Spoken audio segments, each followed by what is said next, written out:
बांग्लादेश की पूर्व प्रधानमंत्री शेख हसीना की मुश्किलें फिर से बढ़ती हुई दिख रही हैं। बांग्लादेश में शेख हसीना पर 2 नए केस दर्ज कर दिए गए हैं। छात्र आंदोलन से जुड़े मामले में ये दोनों मुकदमे दर्ज हुए हैं। हिंसक आंदोलन में एक शख्स की मौत हो गई थी। हसीना की पार्टी जो अवामी लीग है उस पर पहले ही बैन लगा चुकी है मोहम्मद यूनुस की सरकार। और मोहम्मद यूनुस ये चाहते हैं कि शेख हसीना की जो पार्टी है अवामी लीग वो चुनाव न लड़ पाए, इसलिए ऑलरेडी उस पर बैन लगा दिया गया है और लगातार मुकदमे दर्ज करने के सिलसिले भी जारी हैं।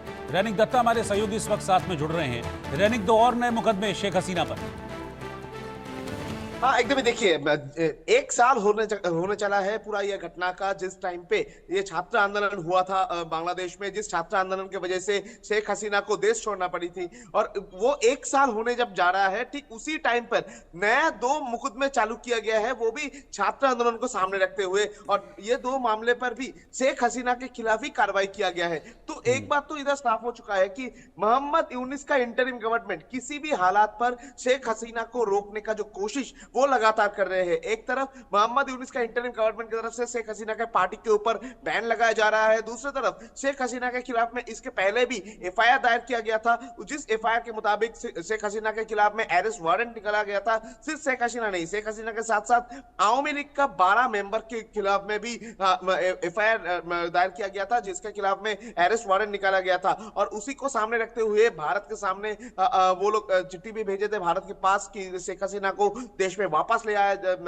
भेजा जाए। इस तरीके का मांग भी बार बार से डिमांड मोहम्मद यूनुस का इंटरिम गवर्नमेंट की तरफ से रखा जा रहा था। ठीक अभी उसमें भी जब काम नहीं हो रहा था, उसमें भी जब अवामी लीग को रोका नहीं जा रहा है, ठीक इसी जगह पर खड़े होकर फिर से नया तरीके से 2 मामले मोहम्मद यूनुस का इंटरिम गवर्नमेंट की तरफ से पेश किया गया है शेख हसीना के खिलाफ में। ये जो 2 नए मामले हैं, ये 2 नए मामले जुलाई महीने में, यानी 2024 साल का जो पिछले साल का जो जुलाई महीने में जिस तरीके से छात्र आंदोलन हुआ था, उस छात्र आंदोलन में जिस तरीके से पुलिस की तरफ से लाठीचार्ज किया गया था, पुलिस की तरफ से गोली बरसाया गया था और जिस कारण में बहुत सारे लोग स्टूडेंट का मौत भी हुआ था, ये पूरा मामले नया तरीके से चालू किया गया है।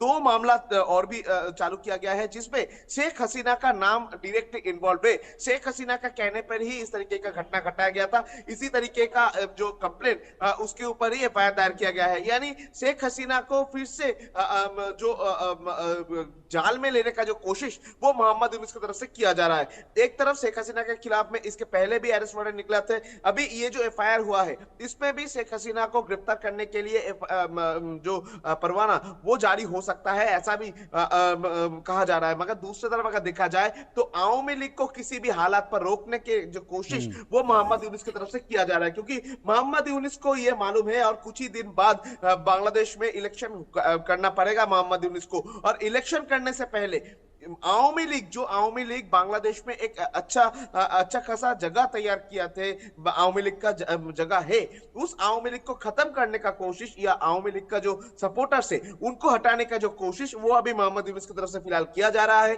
उसके बाद अगर देखा जाएगा तो मोहम्मद यूनुस का जो रास्ता अवामी लीग अगर पार्टिसिपेट नहीं कर पाएगा इलेक्शन में, तो मोहम्मद यूनुस के लिए जो रास्ता वो बहुत ही खुल जाएगा। और इसी वजह से अवामी लीग को प्रेशराइज करने के लिए और शेख हसीना को देश में वापस ले आने के लिए इस तरीके का जो ये मामला बार बार से किया जा रहा है। अगर दूसरी तरफ अगर देखा जाए तो मोहम्मद यूनुस सत्ते में आने के बाद से ही लगातार मोहम्मद यूनुस की तरफ से वादा किया गया था कि शेख हसीना को देश में वापस ले आया जाएगा, वापस ले आकर देश में उनको सजा सुनाया जाएगा। मोहम्मद यूनुस की तरफ से यह वादा किया गया था। मगर मोहम्मद यूनुस का इंटरिम गवर्नमेंट का 1 साल होने चला है, करीब 9 महीने बीत चुके हैं मोहम्मद यूनुस का इंटरिम गवर्नमेंट का, मगर अभी तक शेख हसीना को देश में वापस ले आने का जो काम वो मोहम्मद यूनुस की तरफ से नहीं हो पाया है। दूसरी तरफ अगर देखा जाए तो मोहम्मद यूनुस का ये टाइम पीरियड में लॉ एंड ऑर्डर सिचुएशन बिगड़ चुका है, बांग्लादेश का हालात भी बिगड़ चुका है, तो सब कुछ से नजर हटाने के लिए फिर से इस तरीके का एफआईआर ये भी हो सकता है। शुक्रिया रहने की जानकारी के लिए।